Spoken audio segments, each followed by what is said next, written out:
अनि रिफिटेड ड्राइभर बनाउने भन्ने अब यो गाडी कहाँबाट ल्याएको थाहा छ? यो गाडी कवाडीमा फालेको रहेछ।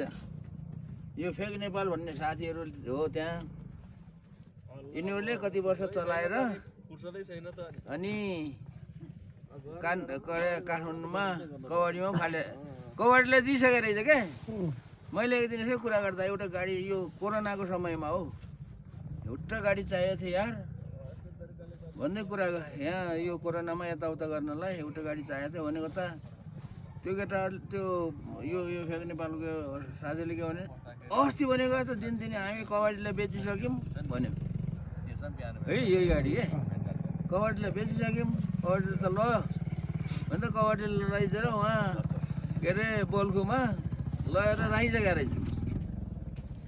अनि पैसा दियो त भनेको त पैसा दिएको छैन भन्यो, पैसा दिन्छु भनेर दिएको छैन भने उसो तुरन्तै निकालेर लिएर आइज भनेर त्यहीँ गएर केटाहरूलाई गएर तानेर लिएर आएर आयुष कार्ड केन्द्रमा लगेर कोरोनामा यो स्वाब लिने भनेर सुन्छ नि त, भित्र बस्ने डाक्टर बस्ने बिरामी बाहिर बस्ने गरेर यहाँबाट हातले निकालेर यसरी स्वाब लिने भन्ने बनाउने भनेर यो बनाएको यो दुईवटा दुला त्यो थियो नि त, त्यो मासु घुसाएर बिरामी बस्ने भनेर पुरा मर्मत गर्न लगाएर त्यो दुईवटा मोटरसाइकल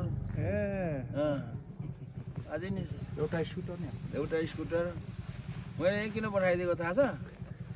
अब यहाँको त्यत्रो वर्ष चाहिँ नाङ्गीमा बसेर यहाँ चाहिँ शिक्षामा चाहिँ यो यहाँको विद्यार्थीहरूलाई अलिकति पढेर कोही इन्जिनियर हुन्छन् कि कोही डाक्टर हुन्छन् कि कोही लोक सेवातिर जान्छन् कि होइन, कोही नर्स हुन्छन् कि भनेको एउटा झिङ्गा पनि केही नै होइन।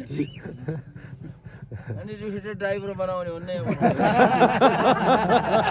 अब यो त्यो एउटा स्वतन्त्र गाडी किन्ने पठाइदिने अनि ड्राइभिङ कमसेकम ड्राइभिङ गरेर त खाओस्। एउटा अरूतिर गयो भने होइन ड्राइभिङ गर्न सक्यो भने त अहिले त हुन्छ, अलि राम्रो पायो। त्यो खन्ने रोजगारी लेबर गर्नुभन्दा त यसो गाडी चलाएर गर्ने हो त्यस्तो।